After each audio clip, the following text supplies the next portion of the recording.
Have you ever taken a photo that you love because it really means something to you, only to discover that one family member has their eyes closed? Or a photo bomber in the background of a wedding photo? It's happened to us all. And in this particular photo, I have a nice tender moment between our model and the horse, but unfortunately, where she's leaning on her hand kind of looks a little funny.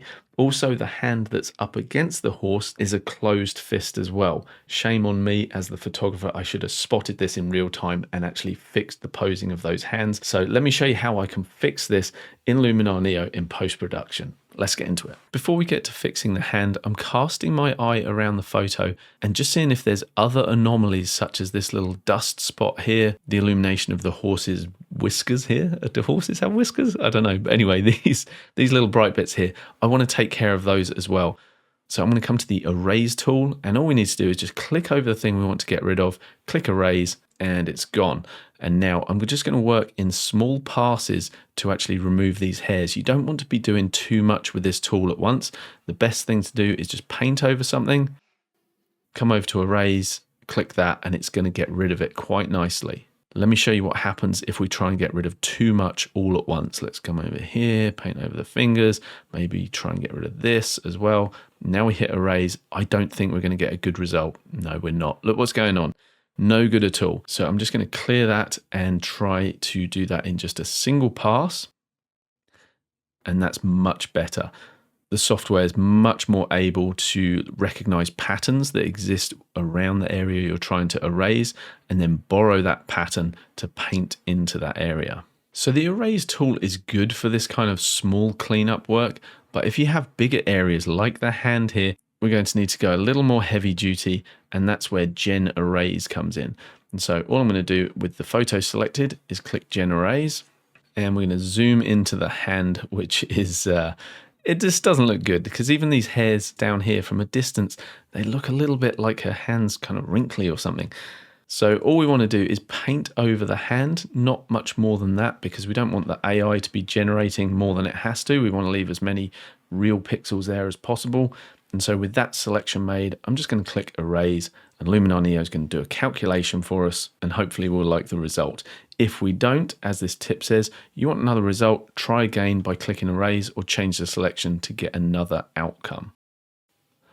And now I'm going to reset the selection and zoom out and just see whether I like the result. And to be honest, I'm not super happy with that. So what I'm going to do is just paint over that area again. I'm going to hit erase and we'll just see if it can do better this time. Now, quick caveat, the time that you actually want to be removing and erasing objects you don't want like this is quite early on in your process. After you've done your develop raw and your photo is looking technically accurate, that is usually the time that I would tackle this, because at the moment what it's trying to do is not only replace her hand with hair and horse neck, it's also trying to recreate the lighting effects that we have already introduced into the photo.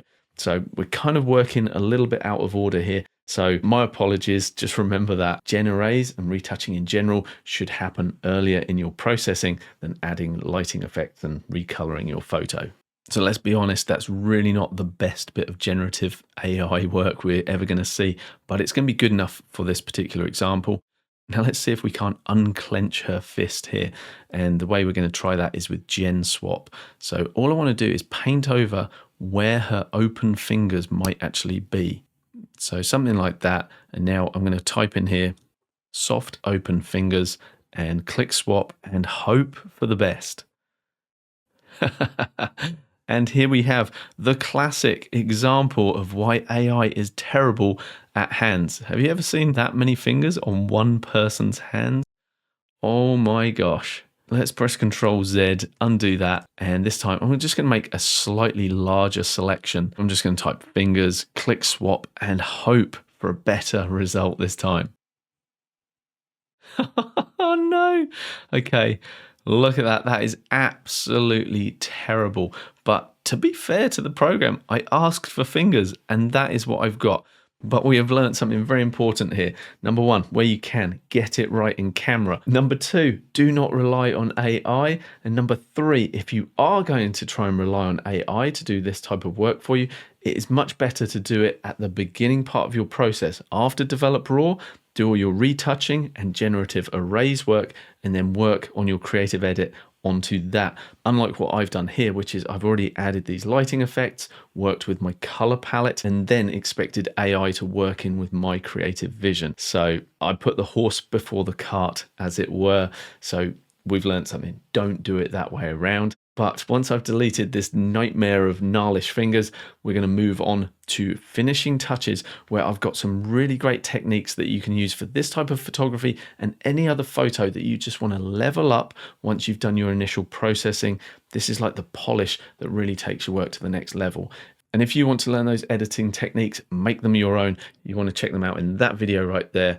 Honestly, it's very, very helpful. Okay, I'll see you in that one. Bye-bye for now.